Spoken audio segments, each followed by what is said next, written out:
absolute unbreakable. Thank you, Dan. It's a great honor for me to share this evening's program with the two ambassadors, both of whom are dear friends and both of whom have served their respective countries with great distinction. So I society and as a dear friend of many years, we worked together for a long time. I don't think the United States could have a better representative of Israel. I don't think Israel would have a better ambassador to the United States than Dan Shapira. And it's a real pleasure to see you. I want to thank Jeremy and Tony Angel for sponsoring this event. It's been wonderful. It's been a great couple of days. And colleagues from Chicago, it's been a pleasure to spend a few days with you traveling around. Now, I'm the fourth speaker this evening, and so I feel somewhat like Zaza Gabor's fourth husband on their wedding night. I know what to do, but I'll be damned if I know how to make it interesting.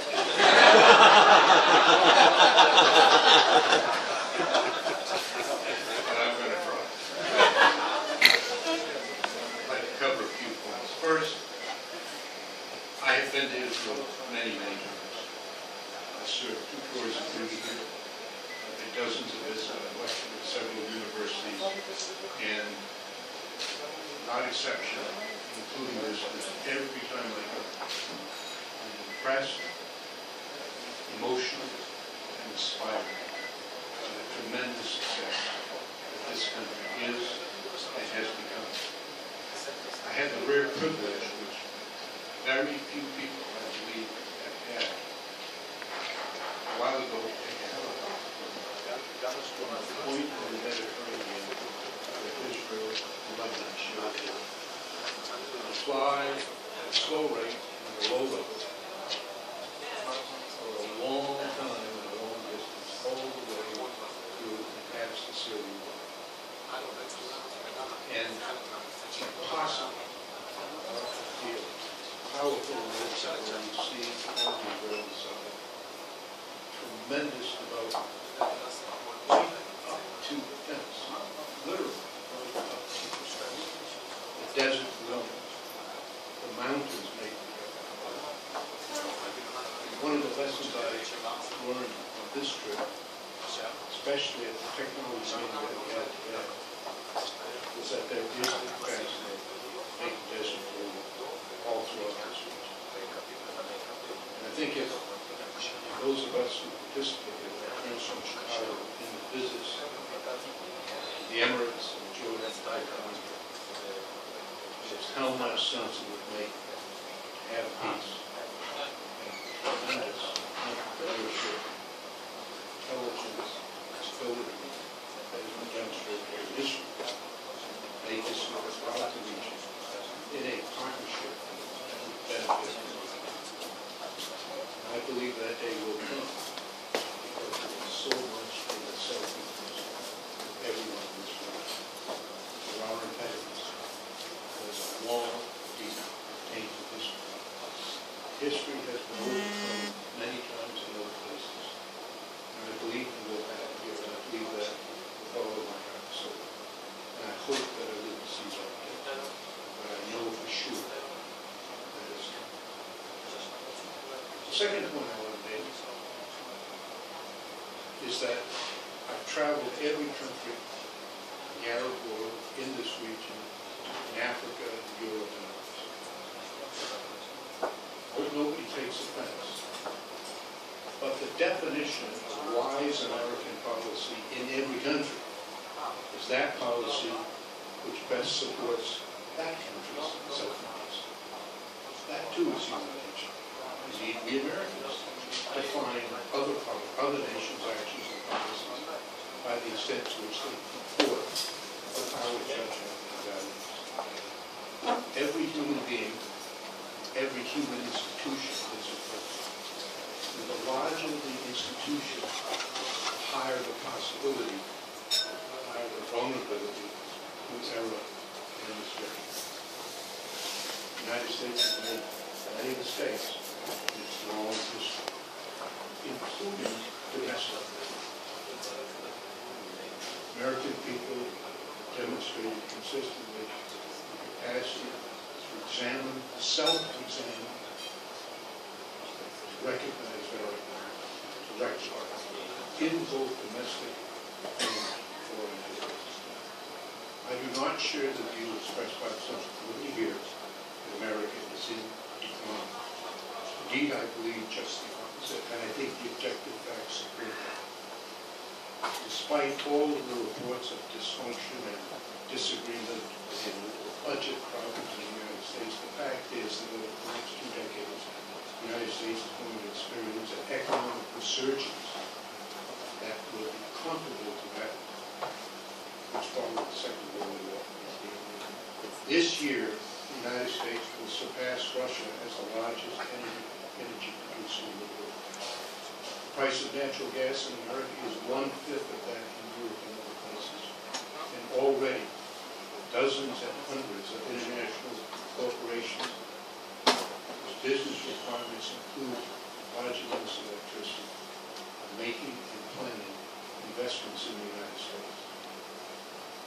American dependence on Middle East oil, which was over 50% just 5 years ago, will within 2 decades be less than 10%. The consequences of that in economic terms are enormous, and if they are enormous in economic terms, they will be enormous in political and geopolitical terms as well. And I'll conclude with this, because I want this to be the first time a senator has ever spoken shorter than an ambassador.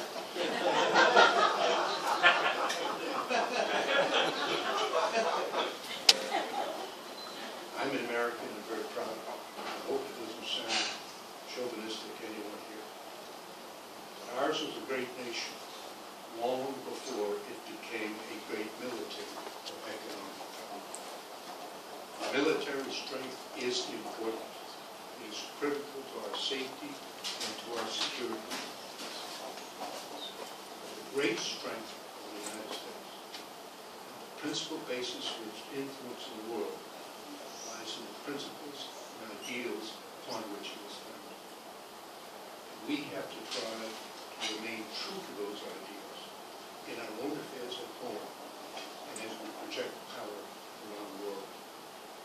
The first resort to every problem cannot be that it is an American problem that must be solved by American military. The principal message of the American Declaration of Independence is that everyone has the right to self-governance. That means that they have the right to govern themselves even when their policies do not agree with ours. We will do that. Best we can to be supportive of our friends and allies all around the world, and to support those who share our values, values of democracy, morality, majority rules, the rights of the minority are protected. The United States has had a firm and unshakable commitment to Israel's security. From the moment that President Truman recognized Israel, seconds after the Israeli state of Israel was announced. That commitment has been kept. That commitment will be kept. No one, Israeli, Palestinian, Arab, or other, should ever have any doubt about that. This morning, our group in Chicago heard from General Amidor. He told us that the military and security cooperation and intelligence cooperation between the United States and Israel was at the best and highest level it has ever been in his memory, and I believe that in all the time that relationship has existed. We are two sovereign, vibrant, independent democracies, and as much as we share values, we do not and we will not agree on every single issue. There are some issues on which we disagree. That does not change the nature of our commitment or our intention to fulfill it. With respect to Iran, one final comment. President Rouhani and Ayatollah Khamenei have both said publicly several times that Iran does not want a nuclear weapon. Ayatollah Khamenei said it is against the Quran. The problem is that the actions taken by the government of Iran with respect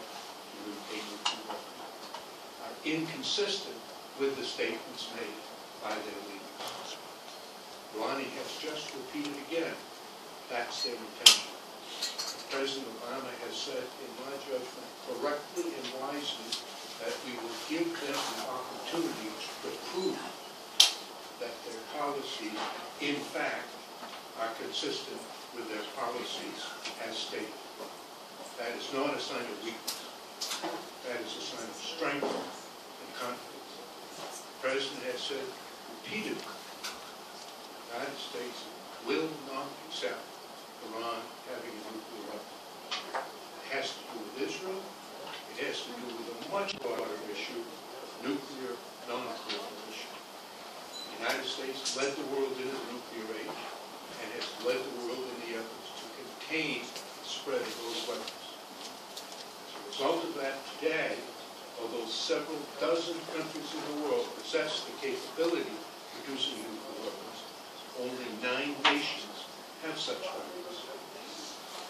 It's a remarkably successful record of non-proliferation so far. And, interestingly enough, in every one of those 9 countries, including the United States and including Israel, as well as the other 7, a vast majority of the public believe that their country should possess nuclear weapons, but others should not.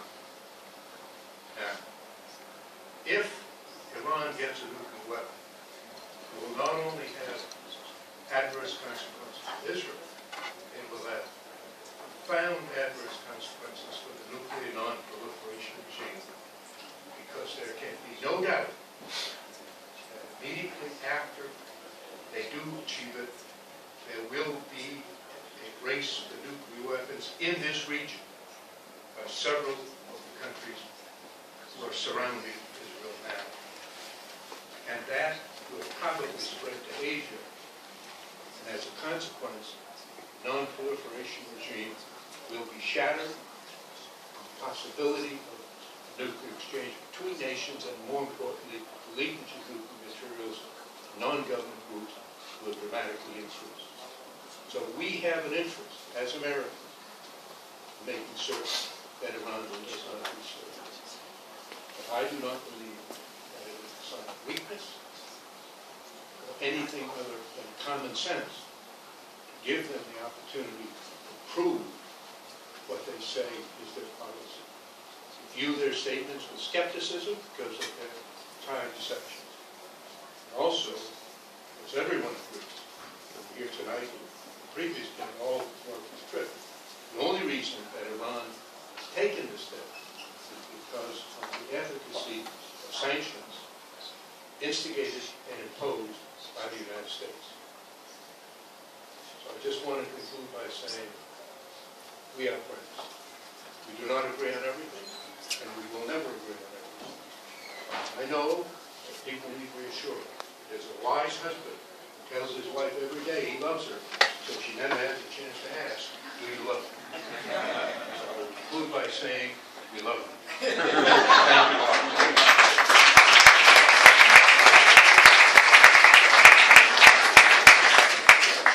Okay, well, thank you all very much for all your remarks, which I'm sure everybody found very interesting. I'd like to ask 2 questions and then open it up.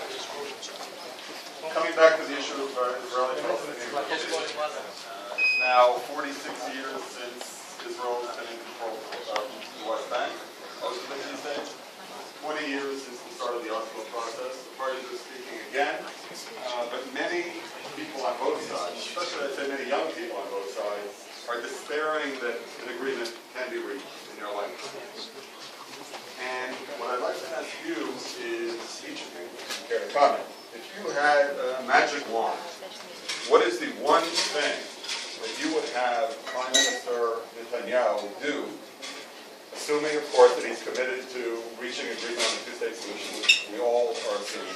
What is the one thing you would advise him to do? You all have that experience in negotiations and conflict resolution. What's the one thing you should do to advance the cause of peace?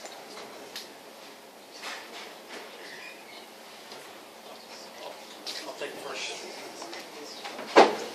a first shot at that. now 46 years since Israel has been in control of the West Bank, most of it these days. 20 years since the start of the Oslo process. The parties are speaking again, but many people on both sides, especially I'd say many young people on both sides, are despairing that an agreement can be reached in your lifetime. And what I'd like to ask you is, each of you, if you care to comment, if you had a magic wand, what is the one thing that you would have Prime Minister Netanyahu do, assuming, of course, that he's committed to reaching agreement on a two-state solution, which we all are assuming? What is the one thing you would advise him to do? You all have that experience in negotiations and conflict resolution. What's the one thing he should do to advance the cause of peace?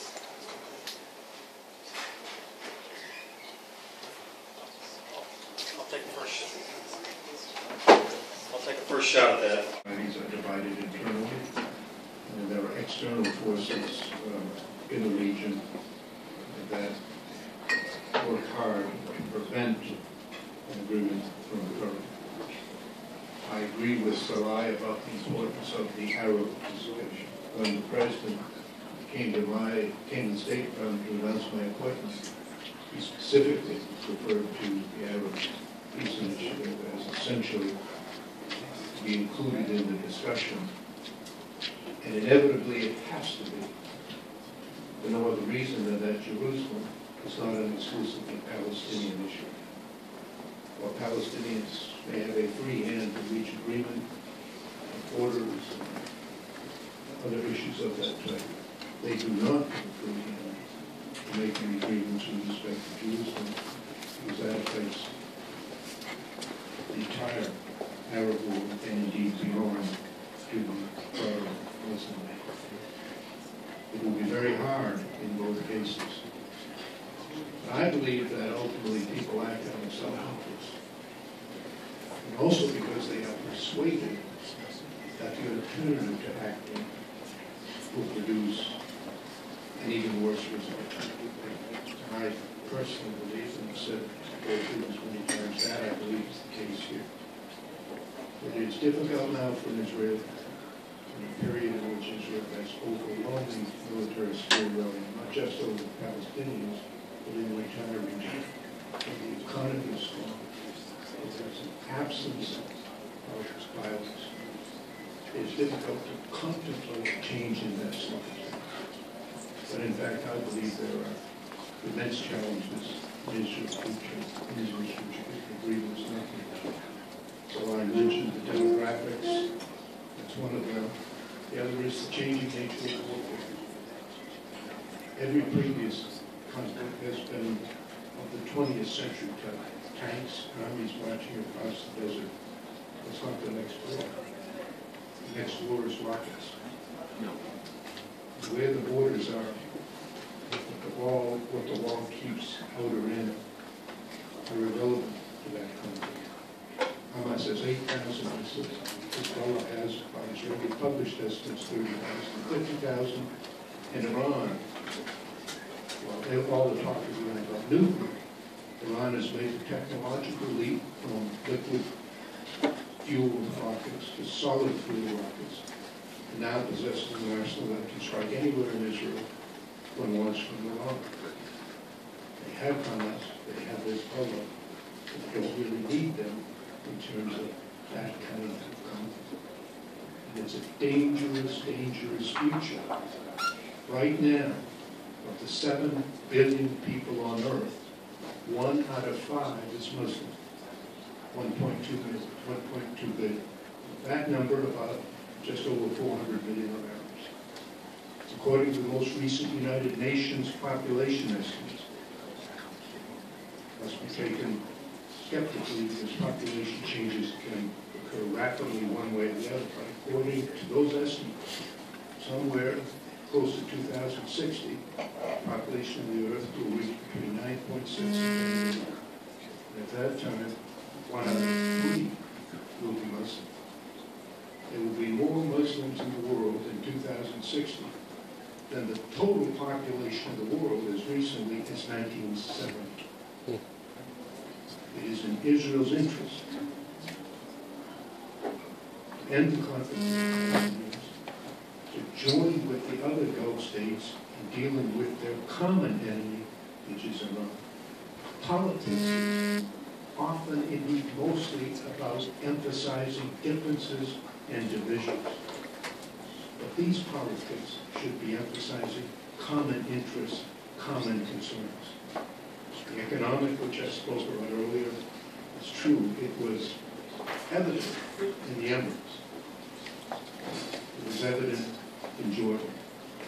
The economic future of this area will be so bright that Israeli entrepreneurship could find its way into the region as it does now here at home and around the world. And it will benefit everybody.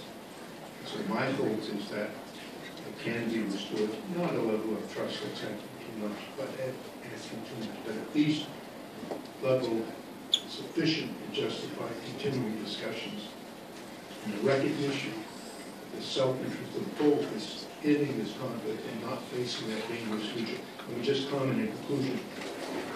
Israel faces a dangerous future. Palestinians with Palestinians far worse. In 1947, the United Nations proposed a partition. Israel accepted it. The Arabs rejected it. And in 1948, 6 Arab countries invaded Israel, believing that they could end the Israeli state then. Israel won that war and has won every war since,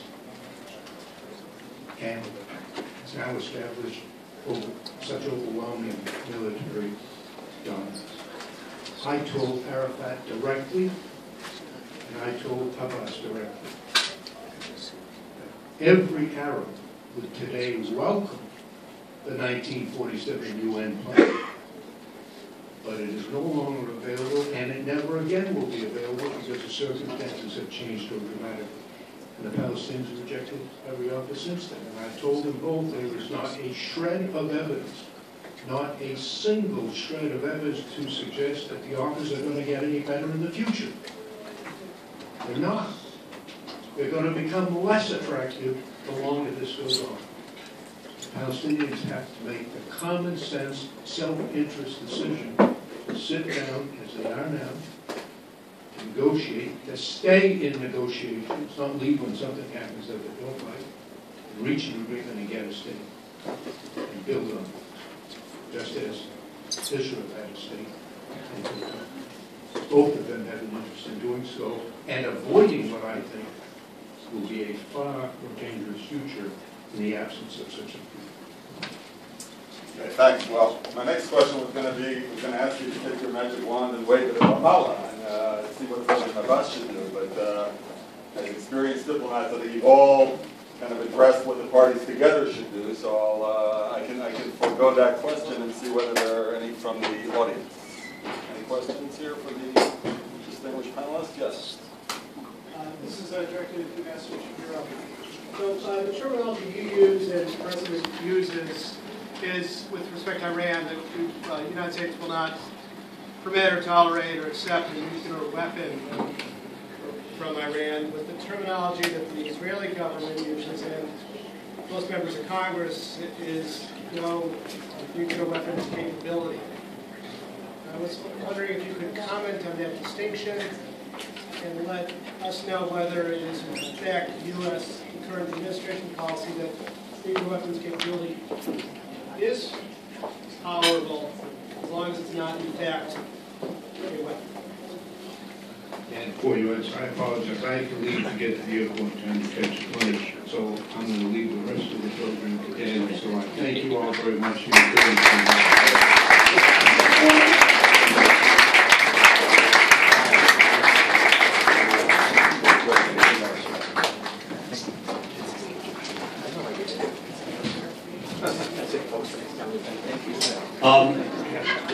The truth is, I don't think this difference, which is sometimes dwelt upon, is as significant as it sometimes is discussed.